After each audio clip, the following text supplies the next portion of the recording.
혹시 습관적으로 편의점을 방문하는 분 계신가요? 그렇다면 웰컴, 아주 잘 오셨다는 뜻이죠.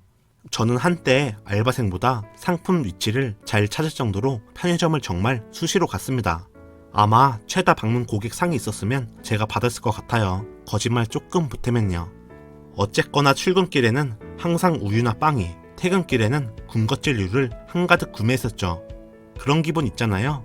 왠지 빈손으로 집에 들어가면 안 될 것 같은 느낌적인 느낌. 네, 제가 바로 그렇게 느꼈습니다. 심지어 통신사 포인트를 편의점에서 다 쓰고도 부족할 정도로 편의점 광이었습니다. 한 달에 거의 20만원 정도 썼을 정도니까요. 편의점과 인연을 끊을 수 있었던 저의 노하우가 있어서 오늘은 제가 편의점과 멀어질 수 있었던 이야기를 하겠습니다. 지피지기 하면 뭐가 떠오르나요? 백전백승이죠. 나를 알고 편의점을 알면 필승이라는 뜻입니다. 먼저 자기를 알아야 합니다. 첫째, 본인이 언제 편의점을 이용하는지 자각이 필요해요. 눈을 감고 생각해보세요. 왜 출퇴근길에 편의점을 들르는지, 편의점의 장점은 무엇인지요. 저의 경우 출근길에는 아침을 먹기 위해 편의점에 들렸고, 퇴근길에는 하루를 무사히 끝마쳤다는 보상 심리로 군것질을 하기 위해 갔었어요. 이런 라이프 스타일이 반복되니 필요한 게 없는데도 편의점에 안 들르면 허전해지더라고요. 둘째, 행사 상품과 통신사 할인을 너무 사랑했습니다. 1+1, 2+1 등 행사 상품이 저의 혼을 빼앗았죠. 여기까지겠어요. 통신사 포인트에 심취했었어요. 2+1 상품을 10% 할인받아서 산다? 그 당시 저에게는 바로 신세계였습니다. 아주 환상적인 할인 콤보였죠. 게다가 신상품도 끊임없이 출시되니 지루하지 않은 볼매소였습니다. 볼수록 매력있는 장소요. 셋째, 한 달치 카드 내역서를 확인해봤습니다. 지금 생각으로는 가계부를 쓰는 게 최고인데 그 당시 저는 가계부 쓰기 이꼴 인생 낭비라고 생각했기에 우연히 카드 내역서를 확인했습니다. 그리고 도대체 어디에 제 소중한 월급을 바치는지 알 수 있었죠.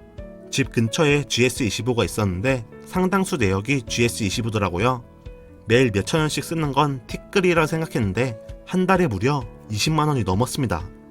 난 열심히 돈을 아끼는데 어디에 쓰는지 잘 모르는 분 계시죠? 카드 내역서라도 펼쳐보면 월급을 갉아먹은 주범을 쉽게 찾을 수 있을 겁니다. 그러던 어느 날 문득 이런 생각이 들더라고요. 편의점은 불매소인가?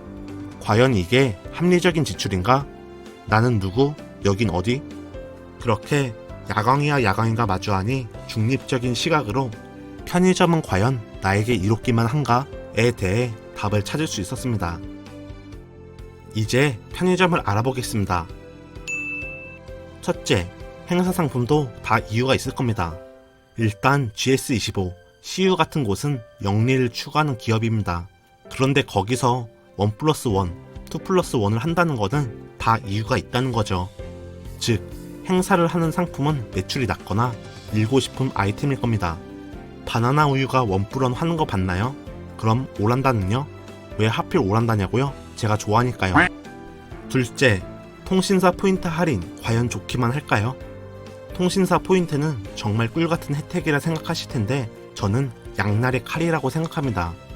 필요한 곳에 가서 필요한 지출을 할 때 통신사 할인이 가능하면 좋겠지만 통신사 포인트가 있으니 편의점을 애용하는 건 부작용이 생길 수 있죠.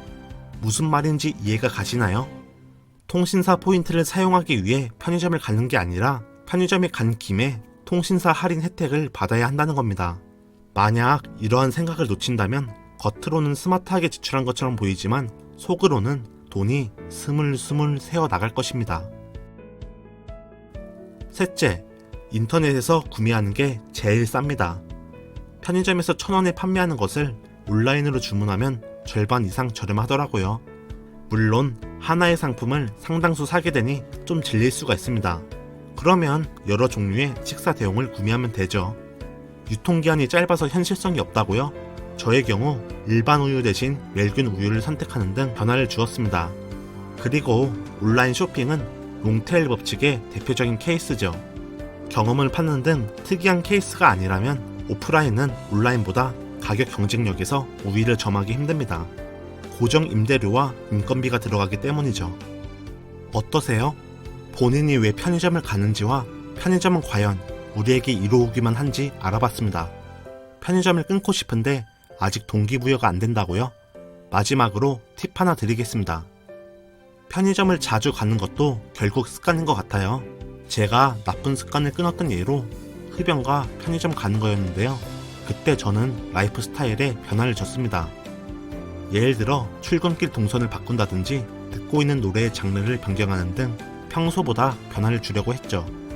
다음번에도 우리의 합리적인 소비를 위해 다른 컨텐츠를 준비해서 오겠습니다. 지금까지 절 야광이었습니다. 그럼 철학